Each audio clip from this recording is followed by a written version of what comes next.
If I had the opportunity to sit down with 5 of your closest relationships, perhaps that's your husband, your wife, maybe your son, your daughter, maybe that's a grandparent or a mentor, your best friend. If I had the opportunity to sit on 5 people, on the other side of 5 people who knew you, who you had built trust with, and I could ask them this question: what's it like on the other side of, put your name? What would they say?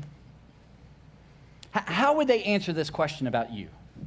If they just had complete no filters, and I said, hey, it's no filters, radical kind of candor, how would they describe you? What would they say about you? What would they say are your greatest strengths, and say, man, this person, they're just unbelievable, and they bring so much value and encouragement in this way? And what would they say are your greatest weaknesses? What would they say you do under stress? And how would they describe you under stress? And how would they describe you when things go really well and are very prosperous for you? How would they describe what you do in terms of crowds when there's a lot of people? How do you act? And when it's only you and they walk in and they see you, what would they say about you? And when you confide in them and you share some of the things that feel like soulish level kind of things, what would they say are your greatest struggles in your life? And if they could totally be free, no filters, what would they say are the things that you're blind of, that you simply cannot see or simply will not acknowledge in your life? What would they say about you? Do you know what they would say? And perhaps the better question is, do you want to know what they would say? I think a lot of us are like, well, no, I'd rather not know what they'd say. I'll just kind of live my life, right? But here's the deal. I want you to kind of hold that thought for a second. And we're going to circle back to that thought. And the reason why I share that with you is because today we are in part 2 of this incredible series called You've Got a Friend in Me. And this whole series is a relational series, and we're talking about every kind of relationship. We're talking about marriage relationships. We're talking about friendships. We're talking about parenting relationships. We're talking about, work relationships, school relationships, every kind of form, extended family relationships, every relationships. And the thing we're doing in this series is we're talking about 5 very specific keys to begin to unlock the depth and quality of your relationships. And guys, that's really important. And the reason why it's important is because what we said last week, we said the quality of your life is only as good as the quality of your relationships. And here's what's fascinating about this statement, and you can do the research on your own. But if you do research and you check this out, that your contentment, your joy, your satisfaction in life, even your physical health, that is so connected to the quality of your relationships. And when that quality is good, man, the quality of your life, there is something that flourishes inside of you. And the opposite is also true. In fact, here's what's kind of cool, and maybe you're aware of this, but in terms of kind of the human quest, the number one thing that humanity wants, or the number one thing we want, is to be happy. Across the board, across the entire world, if you sat down with human population, you go, hey, what do you want in life? Hey, I just want to be happy, be happy. The longest running study ever done on humanity in terms of what actually leads to happiness is called the Harvard Study of Adult Development. And did you know the conclusion of that study? It's over 80 years of following all these individuals. Over 80 years, they said the number one thing that leads to happiness is not fame, is not money, is not success, is not your looks. Hey, I look a certain way. All of those are wonderful, but they pale in comparison. There's one thing that leads to authentic, genuine happiness. It's the quality of your relationships. So guys, if there was ever a subject that you and I should talk about, regardless if you're a follower of Jesus or not, that we should sit down and just kind of get to the bottom of it and just say, hey, let's talk. This is your contentment, satisfaction. This has implications on your physical health. This has a huge implication on your happiness. If there's ever something we should just talk and have fun and discuss and get to the bottom of, it's how do we increase the quality of our relationship? What are the keys to begin to unlock the depth and the intimacy and the vulnerability and the quality of all of our relationships? And so that's what we're doing. And last week, as we kicked off this whole series, we discovered our first key. And here's our first key. We said the first relational key is curiosity. It's to be curious. And we summarize that with saying, hey, we've got to believe the best, choose to believe the best. And the reason why we have to believe the best in every one of our relationships, and this is so important, is because of this, that there's going to be relational gaps. That in all of our relationships, friendships, marriage relationships, parenting relationships, people are going to create these relational gaps. They're going to say, hey, I'm going to be home at 5, and they come home at 8. They're going to say, hey, I'm not going to overspend again, and you look in the bank account, and they've overspent again. They're going to say, hey, I'm going to clean my room, and they're not going to clean their room. They're going to say, hey, I'm not going to do that, but they're going to do that again. In every relationship, because there's no perfect people, there's no perfect relationships, and these relational gaps will continue to happen over and over and over. And when there's a relational gap, we talked about this, you're going to put one of two things in that relational gap. You're going to put either cynicism, which if we had to summarize that, is assuming the worst. And cynicism, the danger with cynicism is that idea that oftentimes you attach a moral outcome to cynicism. In other words, you're late because you're so selfish. You overspend because you're so greedy. You don't text me back when you should because you're such a bad person. You only think about you. And that is such a dangerous thing. And eventually, if you put cynicism in the gap, in those relational gaps, over and over and over, week after week, month after month, year after year, decade after decade, we talked about this, that you will become lonely, angry, and a cynical old man or old woman. And none of us want that in our lives. But that's a choice. When there's a relational gap, you can put cynicism, or you can put the first relational key, what we talked about last week, is curiosity. It's to believe the best. It's when there's a relational gap and they said they'd be home at 5 and it's now 8 o'clock, it's to go, hey, I'm going to find the most generous explanation and I'm going to believe it. I bet there's a good reason. I bet maybe they had a flat tire. I bet something came up. I bet maybe they saw something, a person on the side of the road and they were trying to help them out. I bet there's a good explanation. And I'm not talking about being naive, I think you start with a good explanation. I think you start with believing the best. But if you find out there's a different reason, if you find out there's more to the story, if you find out they really did what they said they weren't going to do, then of course we should have a hard conversation.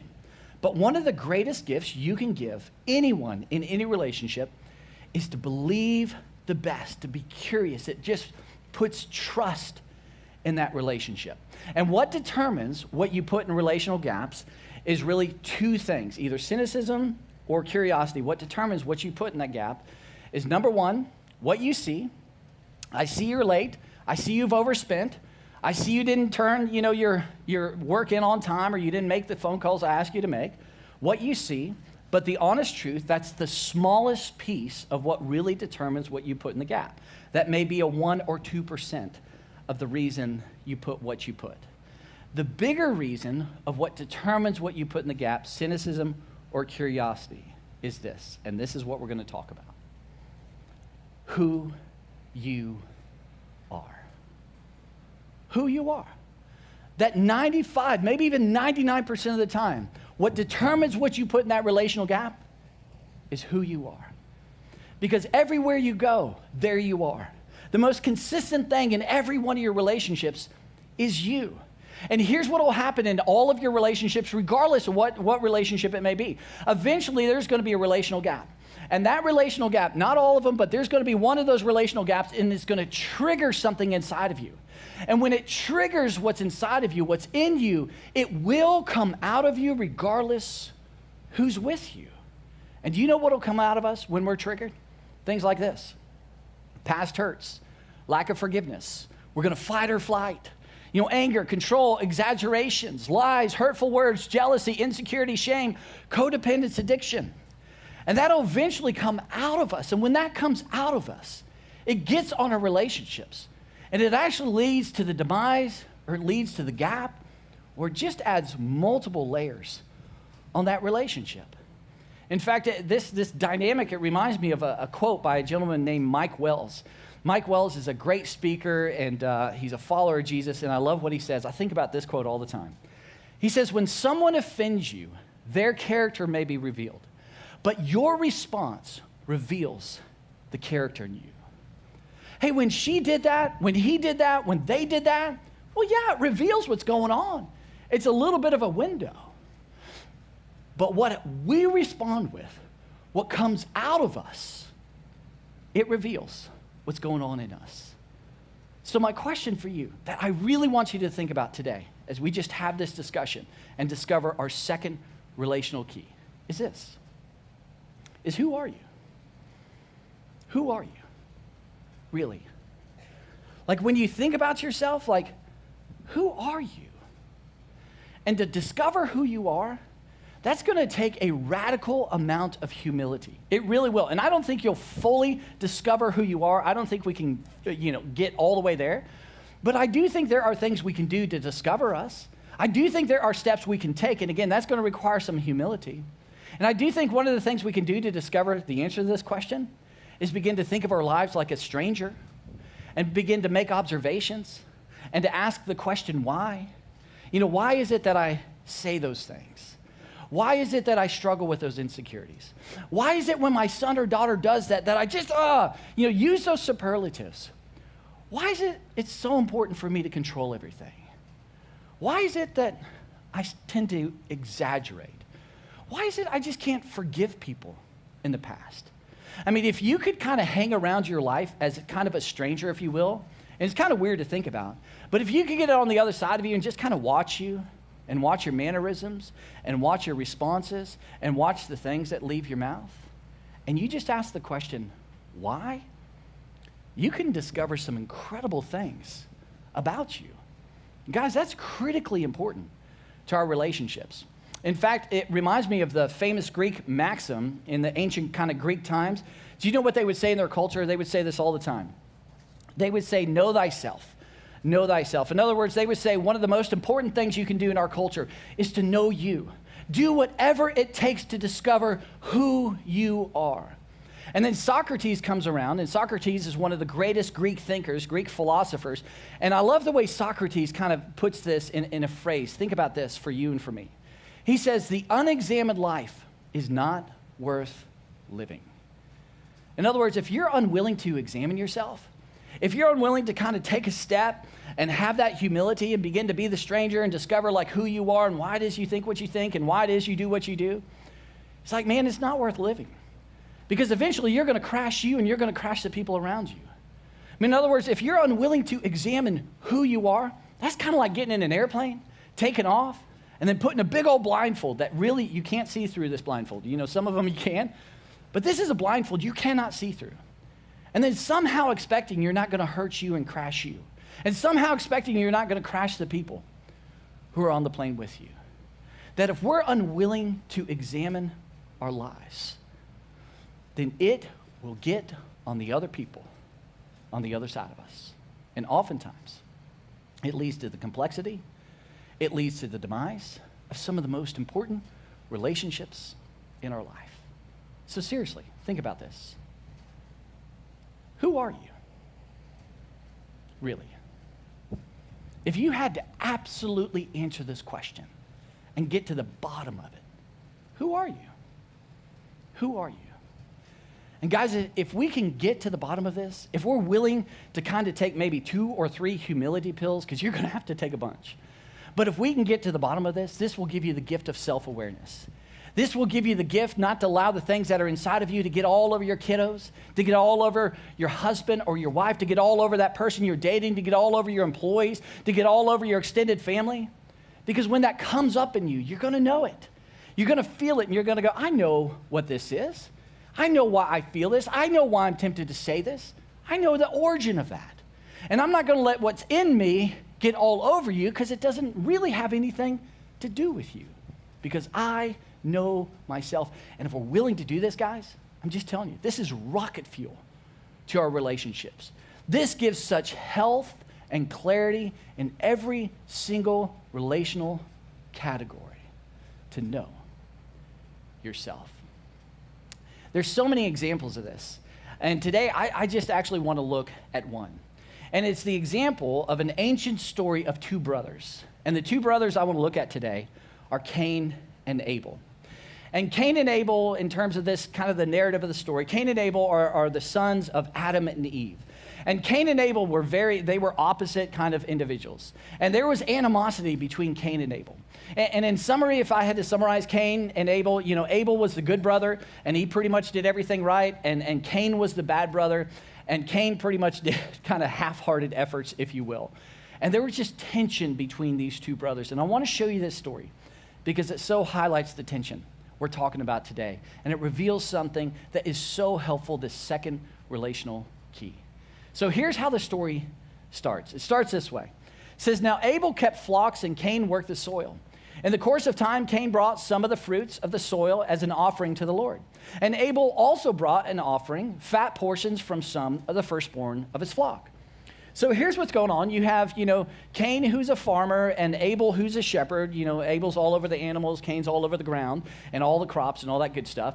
And they bring their offering. They bring their sacrifice, if you will, to God. And this is something that they would do quite often. This was like maybe a weekly thing or maybe a monthly thing. And what's really important about sacrifice and offering to God, really in this context, is this wasn't for the benefit of God. This wasn't God going, you must give me these crops because I love that corn, or, you must give me that kind of animal. This had nothing to do in terms of God. God owns everything. God is God. He doesn't need this stuff. The point of the offering and the point of the sacrifice was to reveal the heart of Cain and reveal the heart of Abel. It was to reveal whether or not they're trustworthy. Like, where's your trust? Where's your confidence? Where is your hope? That's what this sacrifice and this offering was all about. So here you have Cain and here you have Abel. They're bringing their sacrifices, and the story continues. And it says, the Lord looked with favor on Abel and his offering, but on Cain and his offering, he did not look with favor. Well, the question is why? And I think we get this in kind of our everyday life. I think if you have, an individual who shows up maybe in a classroom or maybe on a team or maybe at work, and this individual shows up early, and this individual works extra hard and runs extra sprints and, shows up in the weight room a little early and goes to the teacher and says, hey, how can I help with class? Or can you help me understand this? Or at work, says, hey, can you help me? Can I make a few extra calls? Can I do a little bit extra? I mean, when you have somebody like that as either a boss, a teacher, or a coach, with that individual, you're like, man, that person, whoo, they're amazing. I mean, they show up early, they're here, they're present, they're active, they want to learn, they're teachable, they're humble. Man, and you want to get all involved in their life. In fact, you want to give them extra. You want to give them favor. You want to help them. But the opposite is also true. If you have a student who's like doing half their work and they're cheating all the time, if you have, somebody, a student athlete that's shown up on your team and they barely run the sprints, they run like half speed, they go to the weight room and they're lifting like half the weight they can. I mean, they're always late. You're always on them. You got to tell them the same thing over and over and over and over. If you have an employee that is constantly late and does about, 30% of the work that you ask him to do, and you're like, I mean, as a boss, as a coach, as a teacher, you're like, are you kidding me? I mean, you want to help them. You want to help them improve, but you're constantly on them. And one you look with favor, and the other you don't. And we get that in our human experience. Perhaps the same is true with God. And God is looking at Abel, and he's like, Abel, you brought the best of the best sacrifice. This came at a cost. This was uncomfortable. You showed up, and man, I'm proud of you. Cain, you brought your leftovers. Cain, you brought what was convenient. You brought what was easy. It didn't cost you anything. You were as comfortable as you could ever be on your sacrifice. And I've asked both of you to bring the best of the best and to show up. So, how do they respond?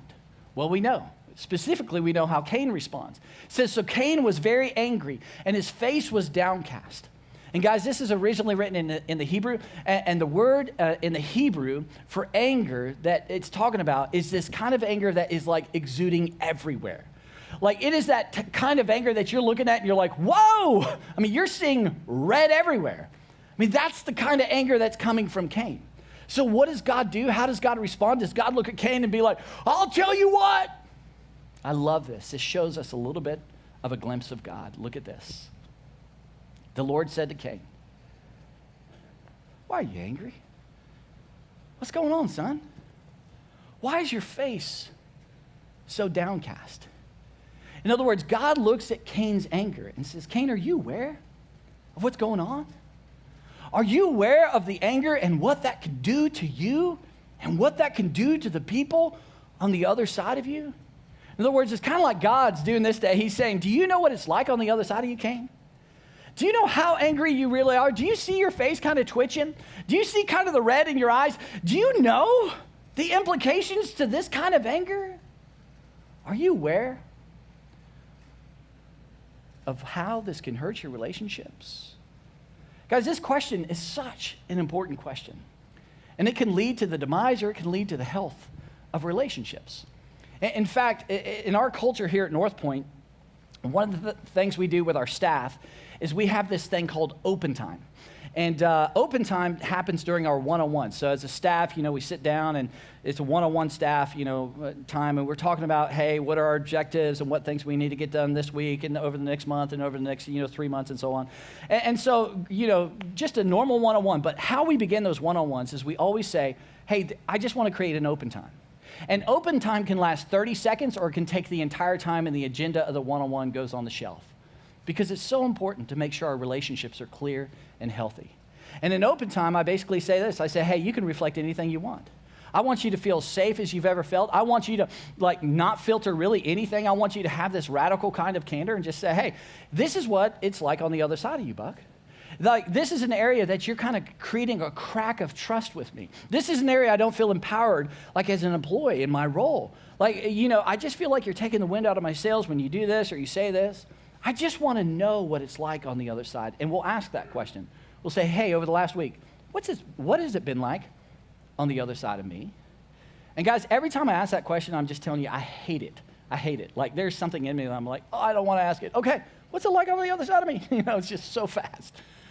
And a few weeks ago, I was asking Jordan, our associate pastor here at North Point, and Jordan's spoken here several times. And Jordan, we're having a conversation, open time, and he says, I'll tell you, I've got something. And I was like, okay, here we go. He says, Buck, do you know how much you repeat yourself? And if you've been coming to North Point, you know this is true. And I was like, yeah, I know I struggle with this. And he says, here's the deal. He goes, Buck, in these meetings that we have, he goes, these are really important meetings. And we got to be efficient with our time. And when I disagree with you, here's what you will do. You will repeat yourself. You will say it for not 30 seconds, but 10 or 15 minutes you'll take, and you'll tell the exact same version of what you said the first time.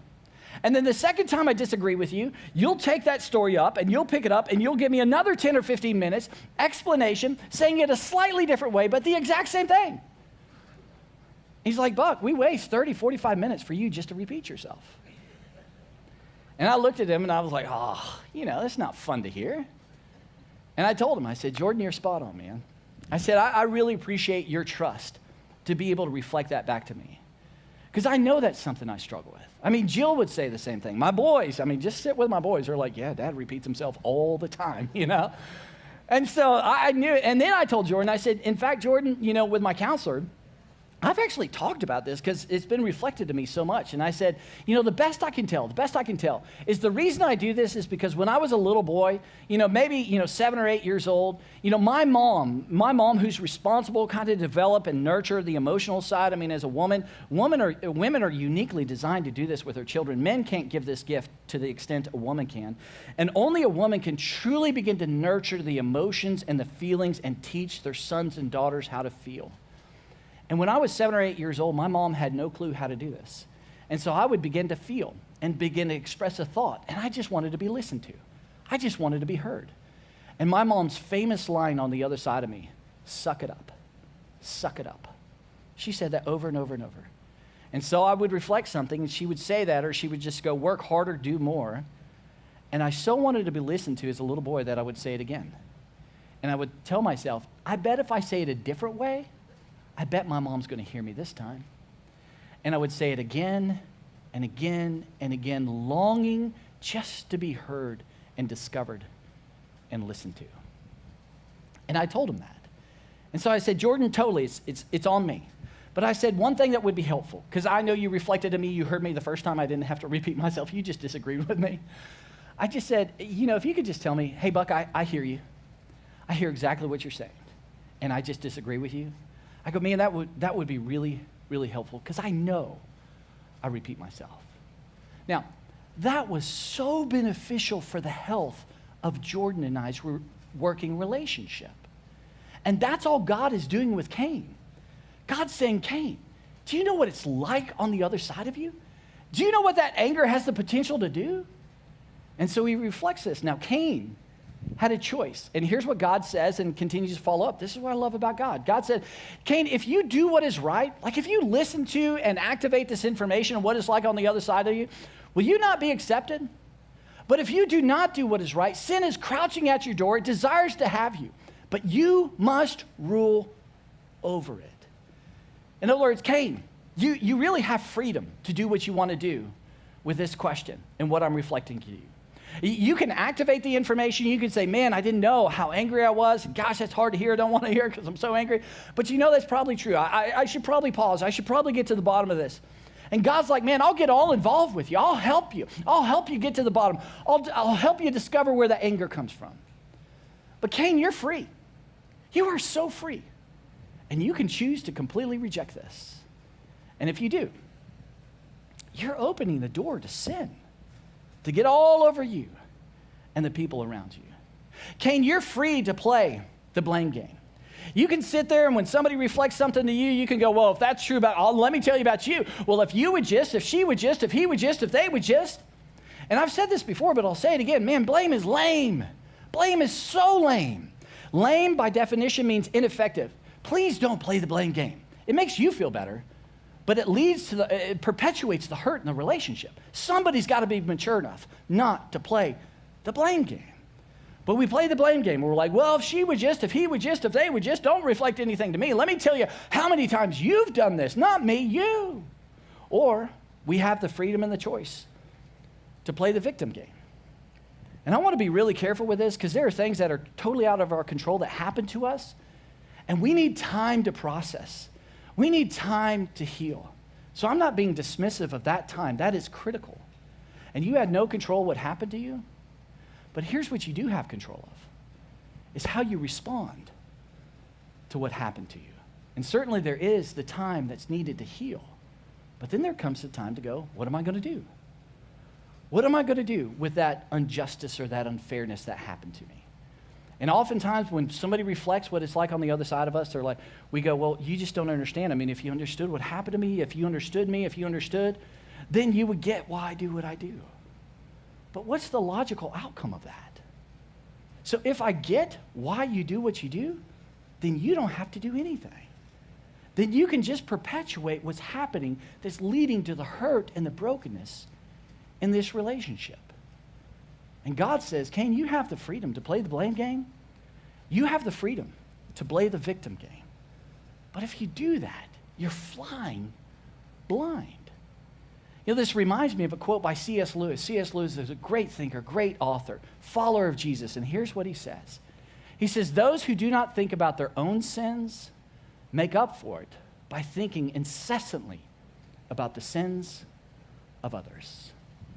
If you don't look in the mirror at you, then naturally you're going to incessantly look at her and him, and if they would just, and if she would just, then I would be. So Cain, you have the freedom. I'll get all involved. You can activate the information, or you completely reject it. It's up to you. So what does Cain do? The story ends here. Now Cain said to his brother Abel, let's go out to the field. And while they were in the field, Cain attacked his brother, Abel, and he killed him.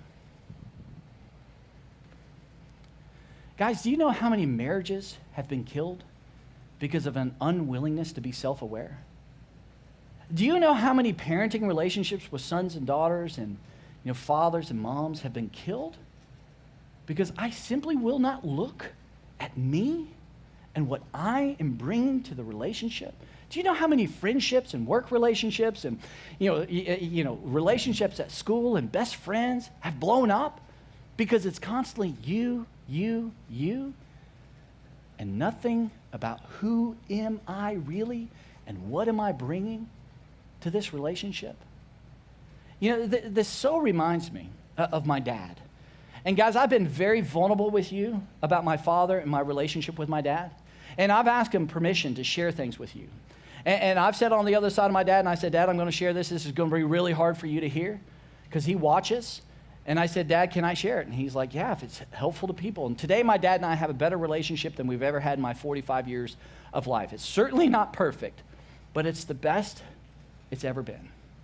And I remember with my father, there was a time that after my mom died and my dad walked away from my sister and I relationally, and he tried to blame us and the whole thing about it, that I said to my dad, I called him and I said, Dad, I can't talk to you for about a year. And I would just ask, please don't text me, please don't call me, please don't come over, don't do any of that. I need a year to heal because there are so many things that have happened in our relationship that I struggle with, and if we're to sit down together, if I'm to communicate with you, there's no way I'm going to be healthy enough to even address so many of the things between us. And so my dad, amazing to my surprise, he actually agreed. And for a full year, zero communication. And I met with my counselor a bunch. And we talked about a lot of wounds that I was carrying with me in that relationship as a result of what my father had done. And then after a year, I sat down with my dad and we're sitting down at a meal. And we finally, caught up on all the stuff and we were like, catching up, hey, what have you been up to and how's life and this and the kids and all this kind of stuff. And I looked at my dad and I finally had air in my lungs and I finally had strength as a son to look at him and say, Dad, can I just ask you a question? Dad, do you see all the relational carnage around you? Do you see how many relationships you've killed on the other side of you? Mom's, she's dead. She's passed away. But, your relationship with Mom, she wanted to leave you. Do you know how stressed she was in your marriage as a result of what you were doing? Dad, do you know you have no good friends? Like all of your best friends were your best friends 2 years ago, but now you have a best friend today because you keep killing those relationships. Dad, do you see that you've killed a relationship with your daughter? Like she doesn't want anything to do with you. And all of her kiddos, she's got 7 kids. She's got a lot of kids. But she's none of them want anything to do with you, Dad. Dad, do you see what it's like on the other side between you and I? This is so tough for me. I've struggled my whole life as a result of what you've done, and you keep blaming it on me? Dad, do you have this sober moment in your life that you could just pause a second and see that every relationship around you is dead?